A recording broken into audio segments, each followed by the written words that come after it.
Hello and welcome to the Reverend Hunter Podcast. This is Tony Jones. I'm the Reverend Hunter, joined as always by, buckle your seatbelt. Ready? I'm ready. The Peter to my Jesus, Brandon. Yes, we're finally making it there. You knew it had to come eventually.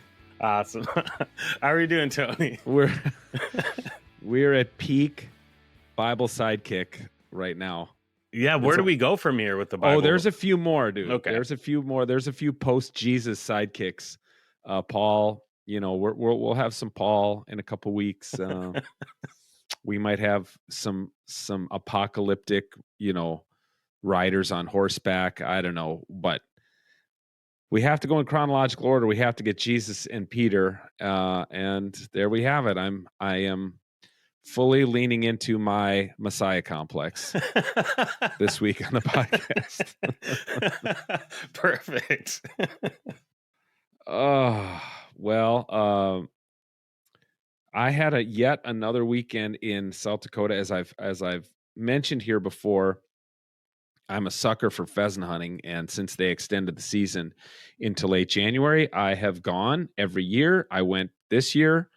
It's very difficult hunting. It is not for the faint of heart, because even though the weather was fantastic and we had a bit of fog, but mainly just beautiful sunny days, it's probably actually easier to hunt late season pheasants in bad weather because they're really grouped up. And as one farmer said to me, they can hear you coming 3/4 of a mile away.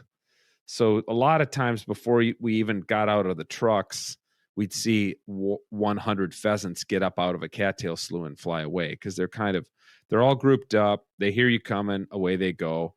And then nevertheless, you grab your gun, you grab your dog, you slog into this cattail slough, hoping that there's a couple dumb ones who didn't fly away. And sometimes you scratch out a few. I mean, we scratched out a couple dozen birds over 3 days of hunting.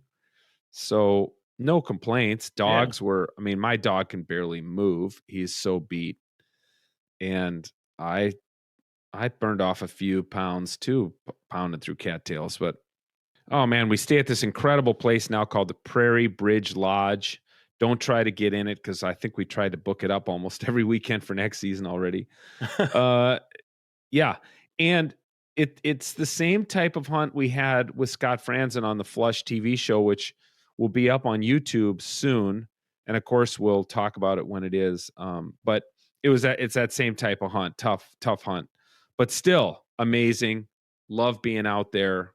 Great friends, really fun at the lodge at night, drinking beer. We're all cooking for each other and having a great time telling tall tales. So it was good. It's all good. That sounds like a nice way to end the season. Yeah, man, it was. And now, I'm putting away all the hunting gear until turkey season in April.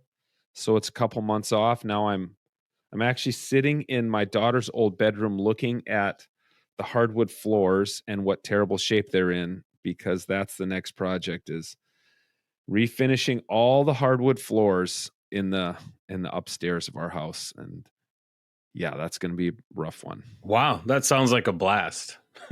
Yeah, no, it's not going to be fun, but it needs to be done. And now's the time. The kids are gone. Now's the time to tackle projects like that. So something to pass that time between turkey season too. Yeah, exactly.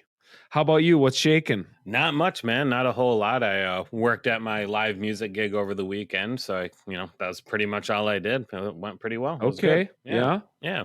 People still going downtown to Hell's Kitchen and listening to music? People are still going downtown to Hell's Kitchen. Yeah, it was actually pretty busy this weekend. So it was nice to see. Usually after the Vikings are out, it kind of slows down for a couple weeks, but it was pretty hopping this weekend. Good, man. Yeah. Good. Well, and you got the audiobook all turned in? I got the audiobook all turned in. They have it. They have possession of it. I haven't received any notes back, so I take that as a good sign. Yeah. that I haven't had to change anything yet.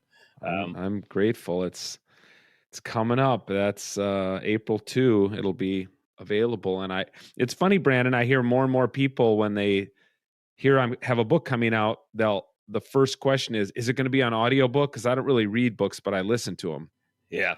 I mean, I'm hearing that more and more from people. So I'm really glad we collaborated on that project. Yeah, same here. And it's kind of funny. I just started a new audiobook over the weekend too, in between shifts and such. The new Tim O'Brien book. Oh yeah, and it's interesting. I'm only a couple chapters in. It's Tim O'Brien, so it's written beautifully. But I gotta tell you, it's super distracting to hear when somebody's narrating it, a male specifically, doing a female voice. I'm very glad we don't have that in your book. It's such an off-putting thing to hear in a book. I didn't try to really do any voices. My friend Jorge, who's Chilean, I did not try to do a Chilean accent, and even the words in Welsh. There's a verse of a hymn in Welsh, and we even had a native Welshman actually voice that for us because I did not want to butcher it. So no, I think we did it appropriately. I'm super happy with the way we did it. Yeah, it's good. It's all good. Well, this week's guest is Mike Neiduski. You might have heard him on the Flush podcast recently. He was talking about his acquisition of Ugly Dog Hunting Gear, which is an online retailer, which just has fantastic gear, and that's linked in the show notes. But Mike and I talk a little bit about that at the end, but we're talking more about kind of our mutual love of hunting dogs and his journey that includes some pretty dramatic stuff. I mean, including the murder of his grandfather and how that really shaped his life, and how his hunting has really become core to his, basically his spirituality, which of course is what I'm all about.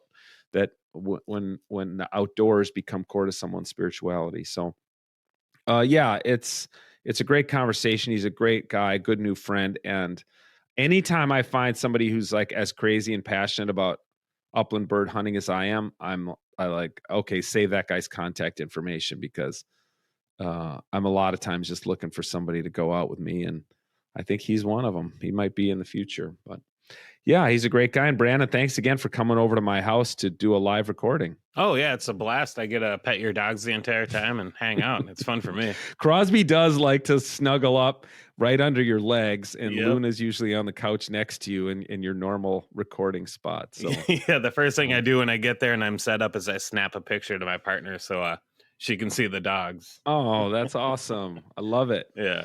I love it. Well, thanks everybody for listening. Please, rate, review, subscribe, share with friends, etc. We love the support. Thanks to you, Brandon, as always, for engineering the Reverend Hunter podcast. And here is my conversation with Mike Neiduski. How much do you love your dog? Oof. Unconditionally. You write a lot about your dogs. Yeah, that's probably the only thing I write about, really. Why is that? Tell me about the connection. What is it? That's a great question right out of the gate. I love it. We're going to jump into the deep end of the pool. Perfect. Deep end of the pool. Oh, man. I have a story about the deep end of the pool. Maybe later. So that starts my journey into this, candidly. So I wrote a little bit in high school, mostly poetry, actually. And where was this? Worcester, Mass? Yep. Did you really? Yeah. So I went to St. John's. In In Shrewsbury, so Worcester adjacent. You didn't grow up evangelical, so you don't know the band Stryper. No. Do you, Brandon? Have you heard of Stryper? All right. Stryper, they're like a Christian hair metal band. Okay.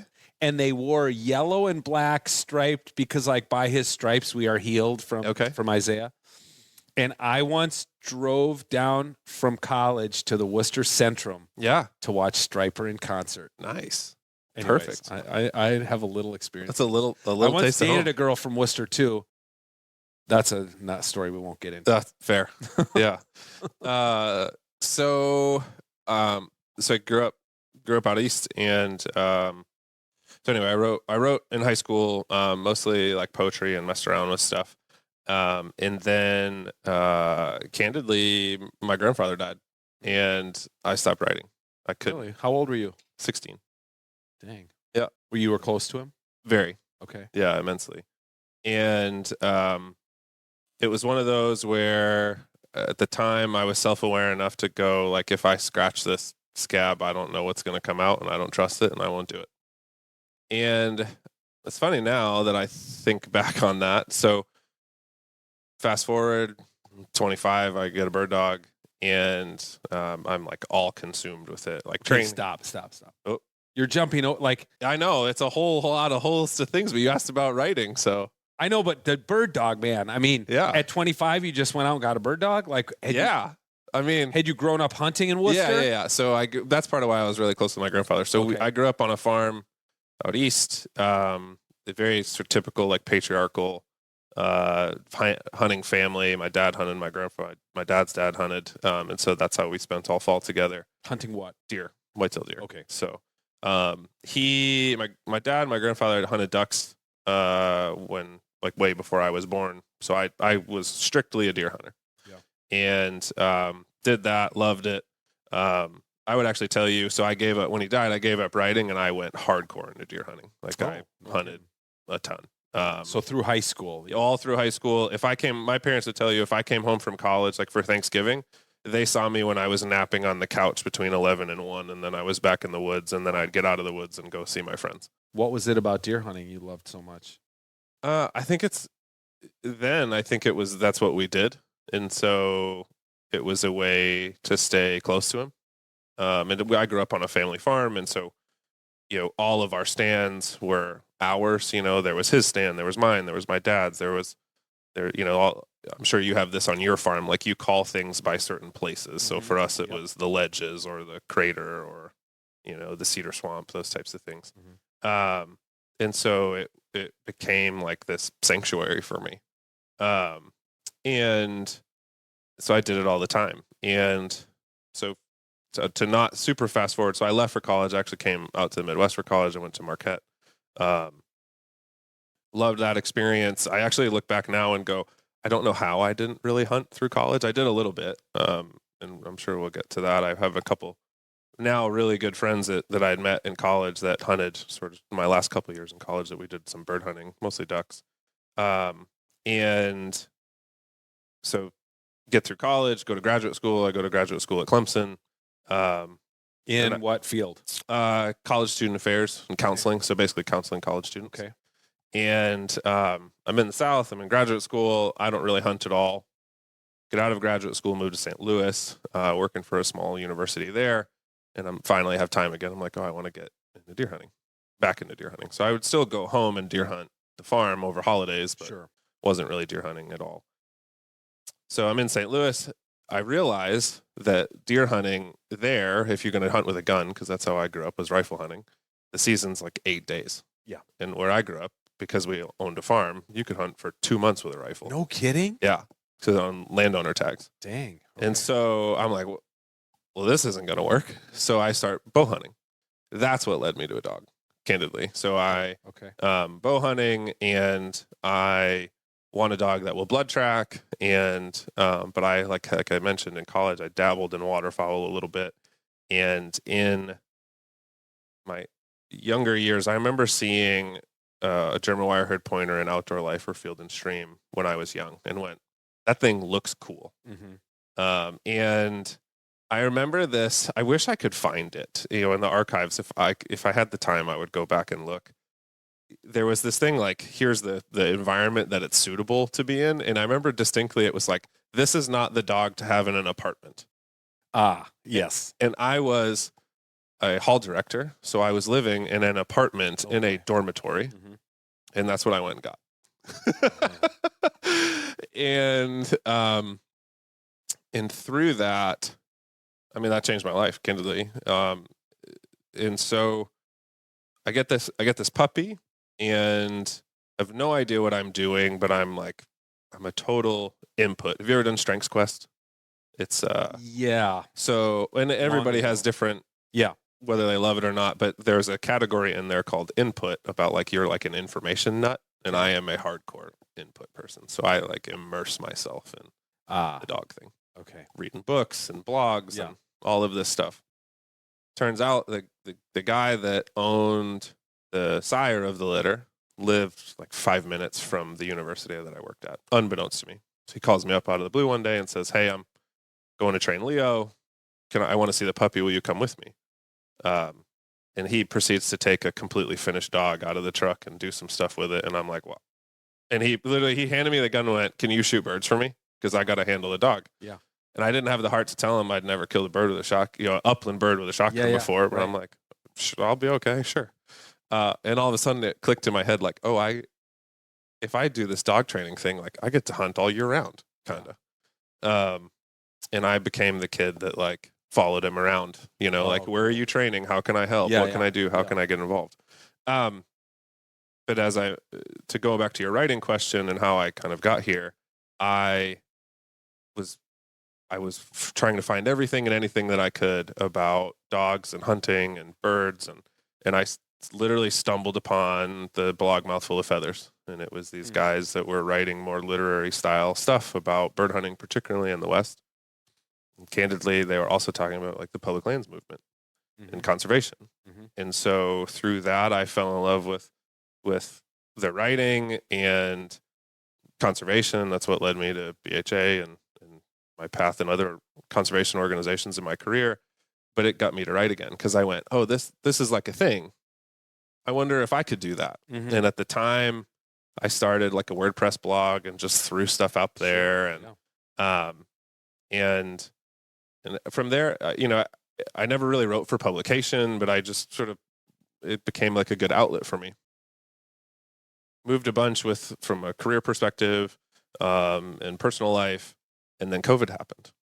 And I was going through a lot personally, and I wrote an essay about resilience like 2 weeks into COVID, like sometime in March, the start of COVID.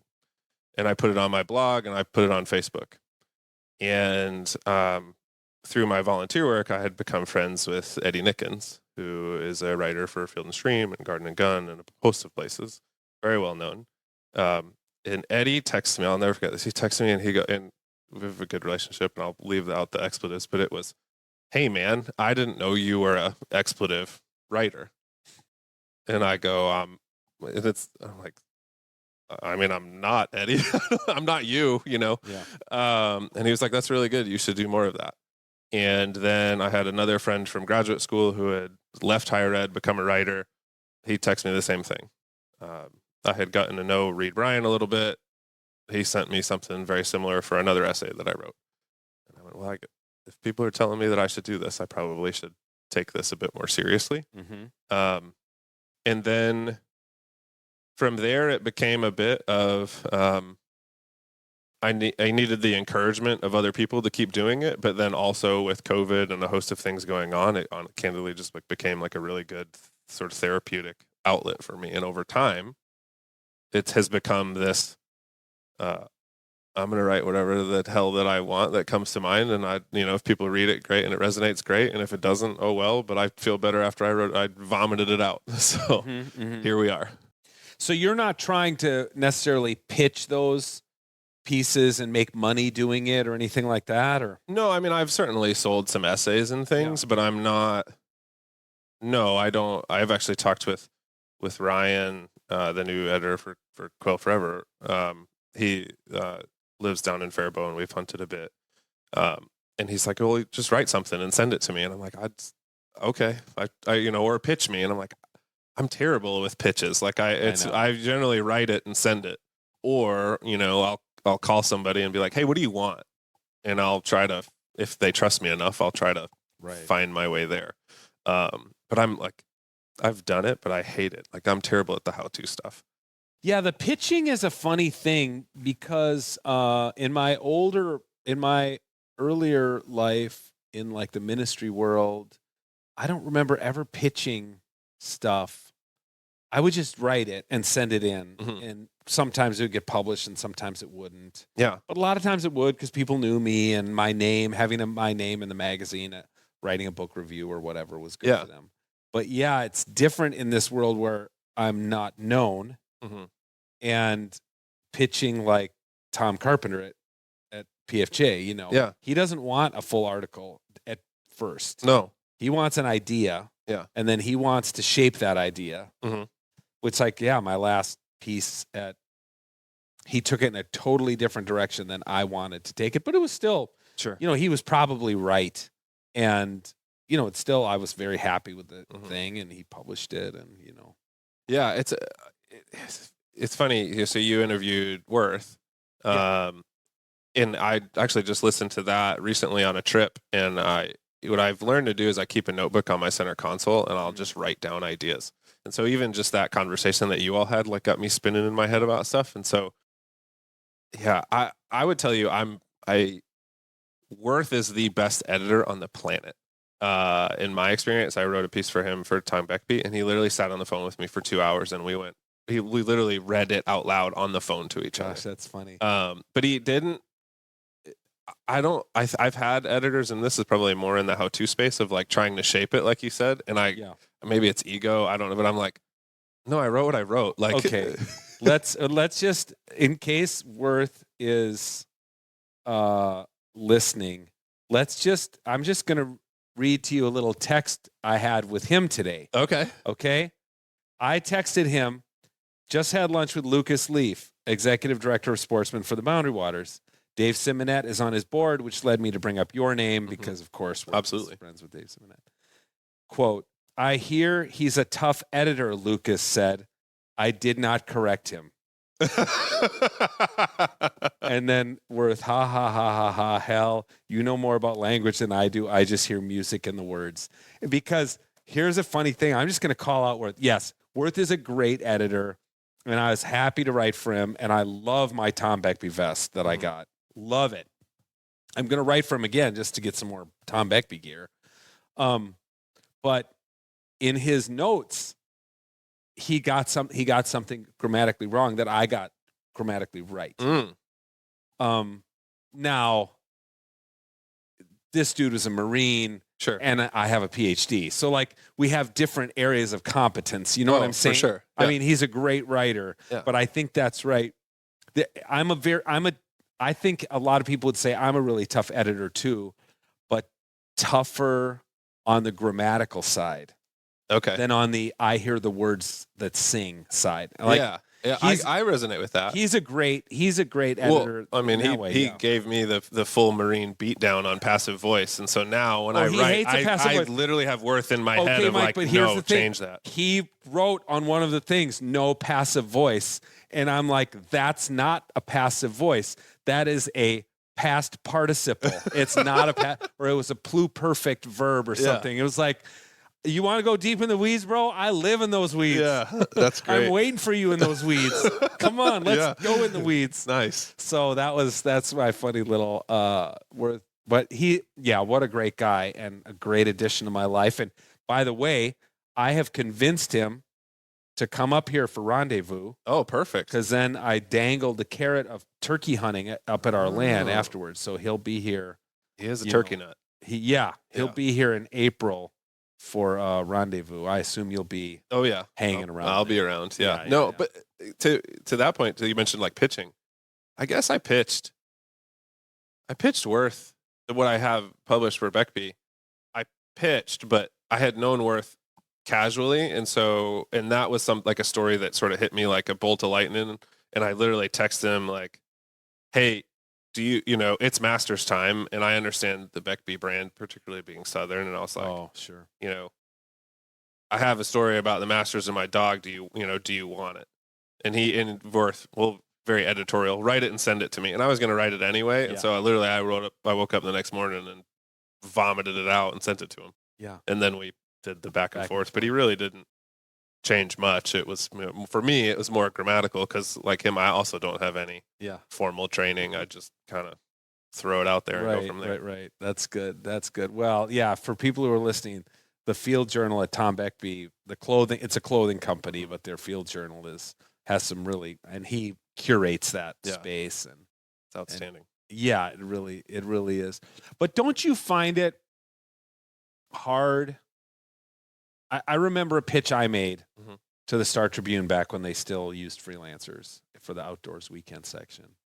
I was like, to Bob Timmons, friend of the podcast, and I said, Bob, I want to write a story about my hunting dog that just died. Mm-hmm. Because he was the best hunting dog. But I'm like, I get it. Mm-hmm. That's the last thing you want is another story about a dead dog. Sure. But that's going to be my hook. Yeah. Is that you don't want, that's the lead. The lead is everybody says theirs is the best hunting dog that ever lived, but mine actually was. Yeah. Now let me tell you, because you got to find a different way into it. Sure. So you write about dogs. I mean, this is one of my challenges of hunting. Okay, again, from my background in Christian theology there is no shortage of topics. Mm-hmm. You know what I mean? Mm-hmm. It's like Karl Barth's Church Dogmatics is 12 volumes. It's I don't know how many 100,000 pages or something. Yeah. I find it harder to bring a hunt to life or a dog to life for the reader because it's just a narrower scope. Mm-hmm. So how do you tell me about that process of when you're riding in your truck and something hits you? Is it you have a different angle on something? Is it about a particular story? Or what's that? How do you get into it? I would tell you what comes to mind is feeling. And if you've read my writing, I think I can confidently say it's pretty evocative. Yeah. And I think that's why is because for me it comes from this I have a writer friend of mine. I'm there's times where I literally feel like I just need to vomit this out, this emotion that comes, and I just have to let it rip. And it for me becomes this stream of consciousness. I'm sure there's some sort of spiritual ties there, when you're praying, right? You don't know what you need to say until you say it. Yeah.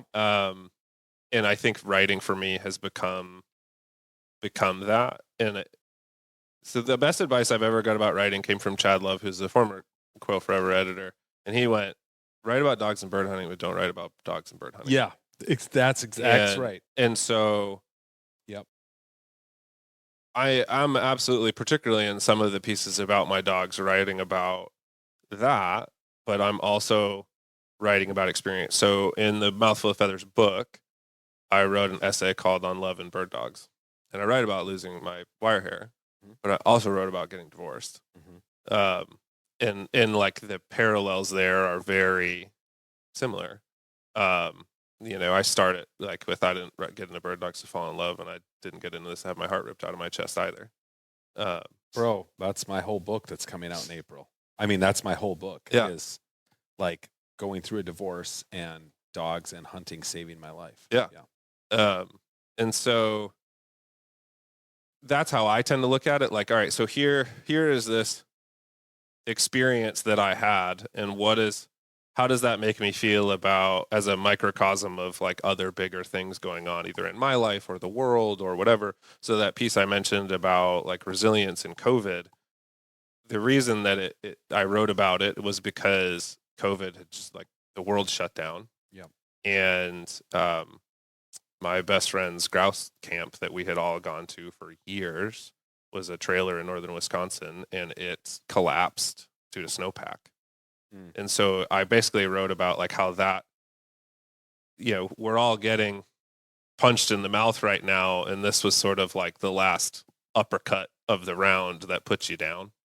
And what sort of brought me back to life in that conversation and sort of brought it around more positively was we're four guys that just are ruthless with each other and joking. And so it was oh man, that sucks.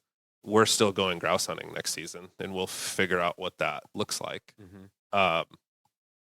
But at the same time, if you've read enough of my writing, grief is a huge through line. And so it's my way to process whatever that is, whether it be dogs dying, because I certainly wrote about that plenty, or, just sort of processing significant emotion around grief. Mm-hmm. Mm-hmm. Yeah. I mean, one of the things for sure in my book is I deal with that. Poor Brandon. Brandon produced the audiobook version, so he's heard it over and over and over and over again. But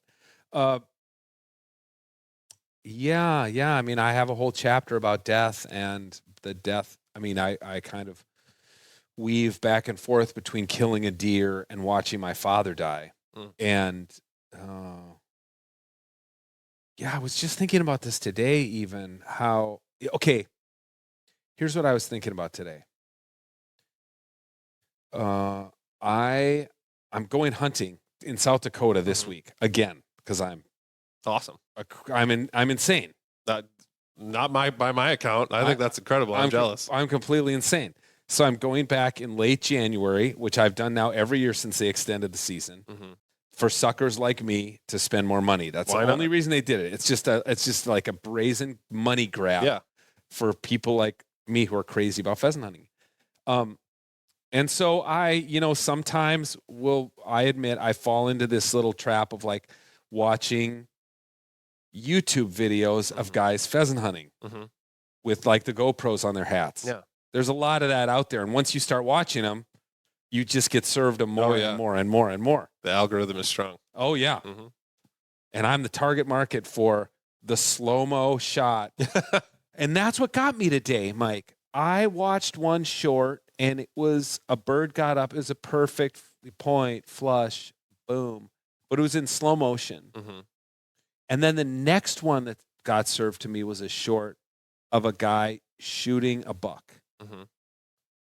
And that he also did in slow motion. And so that moment when you hit a deer and it jumps up and then falls to the ground and it's clawing at the leaves. It's, pardon me, but I fucking hate that part. Yeah.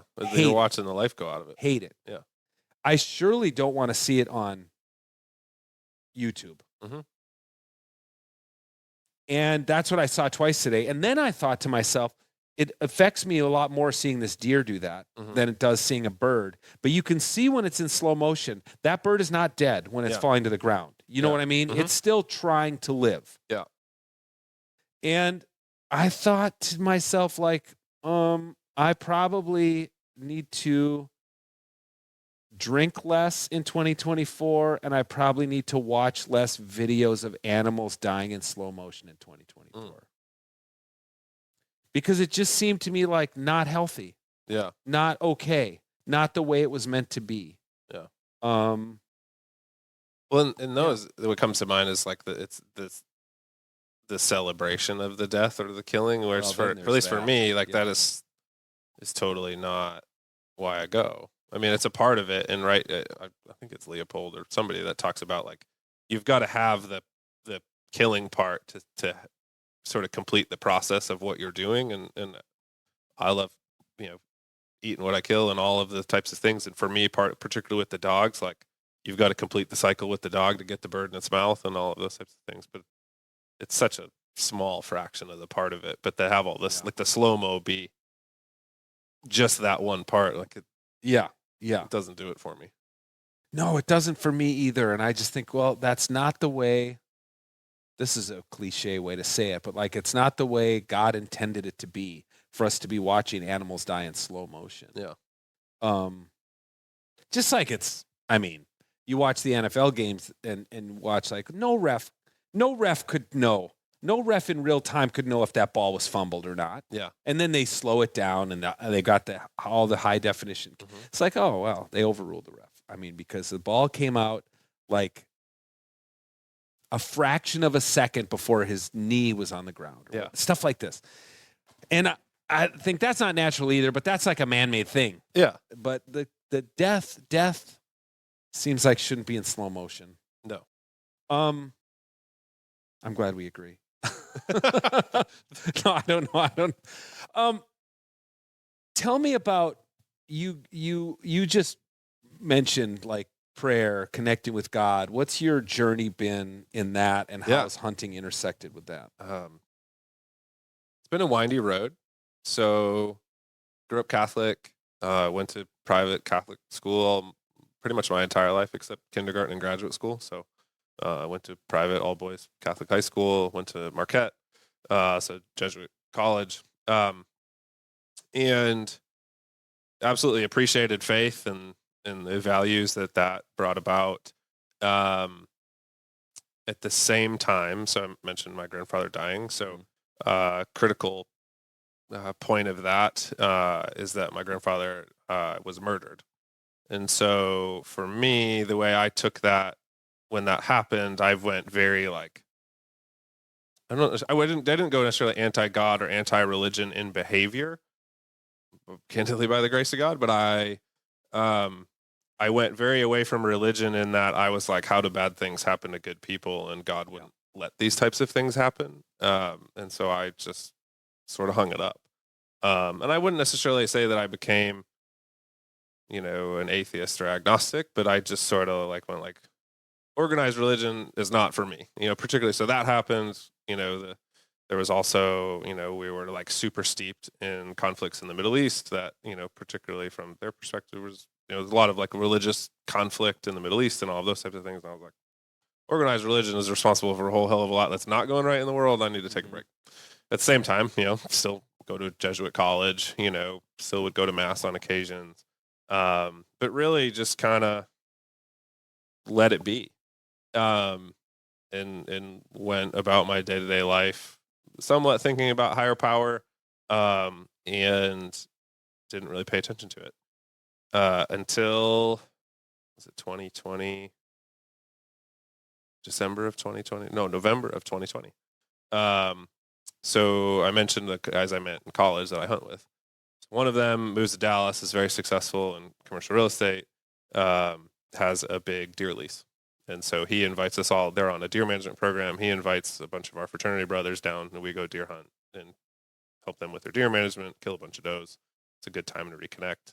And he has a mutual friend that he's since met there named Willie. And so we're down there, and and it's generally like for my buddies who are less serious about hunting than I am, it's an excuse to get together and party.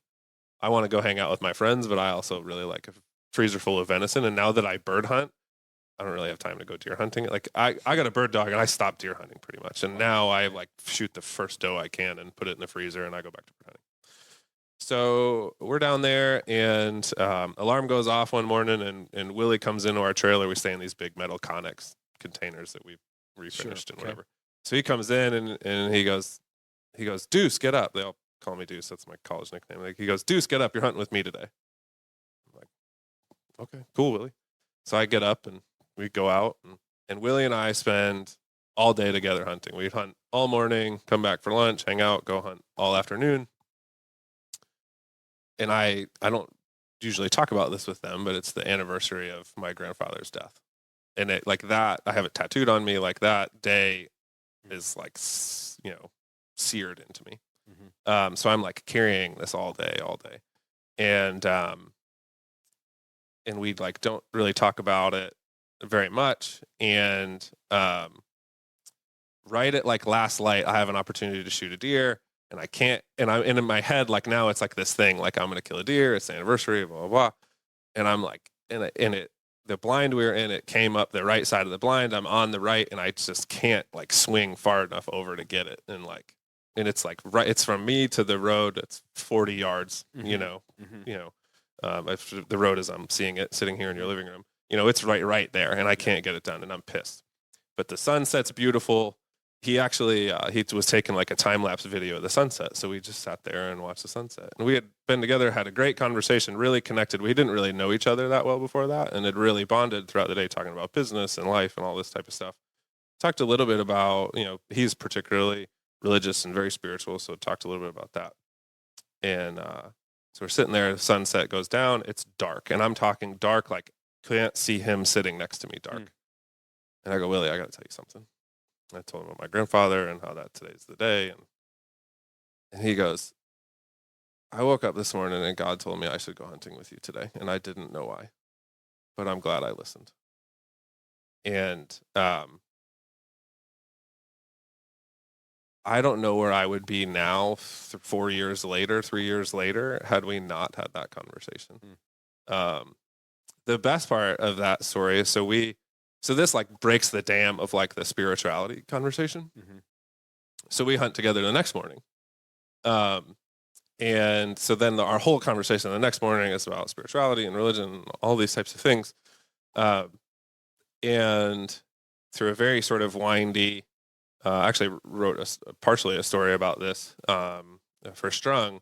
I killed a deer that morning, and he was there and got to see it, and it really sort of like put this, sort of cement on our friendship and our bond. And so now, like, I so look forward to that trip, to see all of my friends, but like everybody knows, like it's become like the joke now, like Mike and Willie are hunting together, don't try to hunt with either of them, because like they need to go have their connection. And so it's become so much more than that, but that for me like was the turning point, and through conversations with him, and like how does God show up in your life, and what do you look for, and so for me, a very traditional in high school. After my grandfather died, I got really involved in service work. I mentioned I never went the drugs and alcohol and that type of route. I leaned more into like service, and so I did a lot of service trips, and I ended up on Pine Ridge Reservation in South Dakota, and really leaned into learning about like Native American culture, and obviously ancestry is very important to them, and how they view family. And so I've always sort of taken my spirituality, when I left the church, so to speak, I leaned my spirituality into sort of ancestral spirituality. And I still do to a certain extent. And so for me, I would tell you like God shows up for me, or my grandfather shows up for me in birds of prey. And particularly in the last several years, I use that as a checkpoint, or help me make decisions, or just as a calming presence. And for me, it works without, like, from a faith perspective, it works without fail. Really? Yeah. Where on Pine Ridge did you live? I didn't live there. We were there for about, I guess, a week, 10 days. Okay. I lived there. This was a long time ago. I lived there a long time ago in Manderson. Okay. Manderson, which is just like 7 miles north of Wounded Knee. Yeah. But I lived on that reservation. Yeah. For a couple summers, and very special place. It is. For me. Yeah. It'll teach you a lot. Yeah. I mean, that place really changed my life. Yeah. So when you're hunting and you see a bird of prey, what's that mean? What's that do to you? Or how do you process that? Yeah. Particularly when I'm bird hunting, I'm like, man, I need to go over there because that thing's looking for something. Yeah, that's right. So I would tell you, I don't even necessarily look for that in hunting. It's like day to day. I think I saw 3 red-tailed hawks on the drive over here. And but at the same time, I certainly have certain moments that like stick to me. So the background of my phone, I don't know if you can see it, but that's an owl sitting on a power line. So that was November 14th of this year. That's the day my grandfather died. And I was in Kansas bird hunting. And so one of the things that my buddies and I do when we're in Kansas is we sort of end the day and drink a beer and smoke a cigar on the tailgate. And that's how I ended the day, was like literally we were about to pack up, and this owl all of a sudden was just like right here. Wow. Yeah. And for me, it's this like, hey, I'm here, that presence of spirit of like, I got you, and for me now in this journey, particularly as I've transitioned into owning and running a small business, like that you mentioned, or like, the uncertainty, and I call that an ass puckering move. Thank you. Like for me, that sense of presence is really impactful. Like, gosh, man, keep going. Yeah. I wrote about it in probably the last thing I wrote for Mouthful of Feathers. I went hunting on Halloween, and I read that one, and I ended it by talking about, I saw these 2 red tails sort of hunting the field. As I left, for me, I lost 2 dogs in an accident 2-3 years ago, and so for me, it was sort of like, we're still out here too, and in a car accident. No, I mean, you don't have to recount it. No, heat stroke. Oh, dang. Yeah, and so. And one was my oldest dog, and one was actually a litter mate to my short hair that lived. And so I wrote that what I wrote about that piece was particularly my oldest dog was a great crippled bird recoverer. And having multiple dogs, like it was, as much as you try not to, you do compare your dogs, of course. And I love my short hair dearly. Yeah, but she's not the best cripple finder. And I went out on an afternoon hunt, and I literally third shot, like I know I hit you, and I'm watching you sail out, and I'm in my head, I'm watching you sail out, going, I'm never gonna find you, and I hate that. Yeah. And go read the essay. Long story short, she found it, and for me, it was like this, like, oh, she can do it, and I'm not giving her enough credit. And, yeah. But as I was leaving, for me, it was like, oh, okay, like you're showing me you're still around, for them. And maybe you people could say like, oh, well, you're just like ascribing meaning where there isn't. I'm like, well, it's my ability to do, my prerogative, if you will. Yeah, it is it's every human being's freaking prerogative. Exactly. I mean, it's why we have religion. Yeah. It's why there are sacred texts, because people ascribe meaning to stuff, and there's no, you can't, like, there's no litmus test to see if it's actually is a divine thing or a connection with an ancestor or whatever. Yeah, it is for me. So that's all that's important. Exactly. And I'll tell you, I know exactly what you're talking about, because when I got this dog, I'm like, the breeder I got my last dog from didn't have a litter, so he sent me to another guy. I got this dog, and then he starts to grow up, and he's 10 pounds lighter than my last lab, and I'm like, oh, he doesn't really have the fire in the belly. I mean, my last lab was like rippling muscle and just, but you know what this guy's better at? A lot of things, like finding cripples, because he's listens to me. Yeah. He doesn't have the drive, but he's way more connected to me.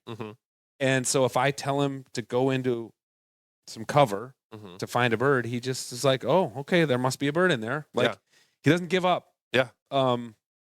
So yeah, I mean, I know exactly what you're talking about. It's a trap that we fall into. It is. To compare them. So, okay, before we go, dude, why would you buy an online retailing company? Oh my gosh, that's just like, because I've got a half a screw loose. Yeah, I'm like feeling anxious for you. Sure. So, obviously, like, there's the business reasons, right? Like working for yourself and income and all of those types of things. So two things, and this is really kind of how I make a lot of decisions. Is it's like sort of paying tribute and legacy. So my grandfather was an entrepreneur, worked for himself. That's like I have the idea and the confidence to be like, oh, I can do that because I watched the men in my life do that. Sure. And I didn't get to this. I didn't know this until he was gone, and until I got into dogs. That, like, he trained bird dogs in his younger years. Oh wow! It's all these like fascinating parallels. And candidly, my first dog, Plexi, was a wirehair and was an ugly dog, and that's what got me into NAVDA and finding the business, and as a customer. And there is a significant part of me that looks at as an opportunity to make sure that her legacy doesn't die. Okay. And particularly in the vein that I'm not an adult onset hunter, but I'm an adult onset bird hunter. When I didn't know anything. Yeah. And it's my life now. Yes. And I love it. I mean, I am here in Minnesota because I can hunt wild birds. If I really, there's not a ton of them, but there's wild birds 15 minutes from my house. And there's a ton of wild birds within 4 hours of my house. Tell me about it. And it's like it's the thing for me. Yeah. And so to be able to take this, and my goal for it is to be able to take this and leverage it into providing, obviously gear and whatnot, but educational opportunity for folks who are like me to go out and be able to have those similar experiences, to go and be out in, whether it's a preserve hunt or wild bird hunt, whatever, but to go out and take your dog and build that relationship, is incredible. So the first question you asked me, like, do you love your dog? And I said unconditionally. I actually was having this conversation recently. My girlfriend said, like, do you think your dog loves you unconditionally? And I said, absolutely. And so it's only fair that I love her unconditionally back. And that's I don't necessarily want to get into specifics, but I almost killed her. And that dog loves me every day, and so why would I not? Yeah. And so for me, it has been the thing that has transformed my life into what it is, and vastly for the better. Why would I not try to pay that forward to other people? That's awesome. Yeah. Okay, what's your favorite piece of gear? Upland bird hunting piece of gear that you sell that you think, oh man, why does every hunter not have this? If you run a GPS, if you don't run a Garmin watch, that's the game changer. To particularly because the GPS, when it started, was for peace of mind, but now in our world of control, it has become like, I need to know where my dog is at all times. Right. So to keep people's hands on their guns and not in their pockets, to be able to just look down and know where the dog is. Okay. It's frivolous, absolutely. I mean, as a lab guy, that's just like, this dog never gets more than 40 yards in front of me ever. Yeah. I would tell you the other one. Actually, I'm finishing up working on a deal to be able to sell Orvis stuff. I will put my pin or my stake in the ground. There is not a better piece of gear, like in terms of clothing, than an Orvis Pro LT pullover. Really? Those things are bulletproof. I got one when I was with RGS in 2020, and I still wear it. And it I have put that through briar swamps in the south and grouse covers up here, day in and day out. Blocks the wind in the prairie. It's like a 3/4 zip. A 3/4 zip. It's actually probably a half zip. It's real deep, so you can get it on and off. But it's like the face of it is almost like a sheer nylon. Okay. I'm not doing it justice, but mine has 1 or 2 pulls in it, but like you end up in blackberries and grouse cover. Yeah. I mean, you can wear that barbed wire. Yeah, you can wear that thing with a t-shirt, and no kidding. Not really. What's that run? What's one of those run? Probably 130 off the top of my head. It's not cheap. No, but I've worn it 4 seasons. Yeah. I mean, that's the thing. Right? And that's right. Like, good gear is usually expensive, but it's worth the money. That's why I write for Tom Beckby. Exactly. Yeah. I mean, and that Beckby stuff is like their jackets. Dude, the vest, great. I've worn it every day since it's arrived. Mm-hmm. Yeah, I love it. Yeah. So that would be one that I would tell you. And the nice thing with that too is they make a men's and a women's. Oh. So the one of the biggest areas that I hear about constantly, and I'm committed to trying to fix, is that women need good gear too. Well, I'll put your store in the show notes, obviously. Yeah. And will you be at Pheasant Fest? Will you absolutely there? Yep. Good. Yep. And Rendezvous probably. Mm-hmm. Okay. Yep. I'll be at both of those. We'll be around for sure.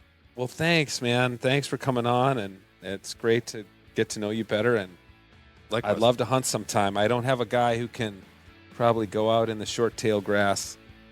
Well, I do, and I have another one coming. So. Oh, is that right? Mm-hmm. Okay. So sounds good. Well, thanks. Appreciate it. Absolutely. Thank you.